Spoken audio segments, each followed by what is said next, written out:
Good. Look, yes, I too am glad to be able to speak on this here today, and I'm quite alarmed for a number of things because Taoiseach's questions to the Taoiseach, and I asked him about the recent visits to different big conference, world conference, and was neutrality ever mentioned?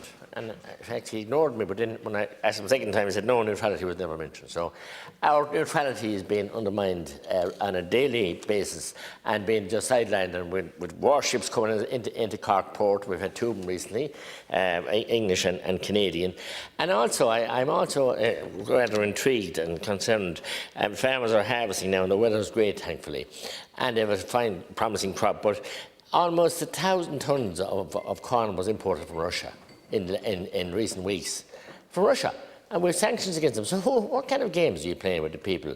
And to drive down the price for the crops and for the people buying the farmers' produce. So there's games going on here. We're told that there's sanctions and we can't import. But this came in, actually 2 tonnes short of 1,000 tonnes came in, and a number of shiploads of grain in. So, I mean, who's fooling who here?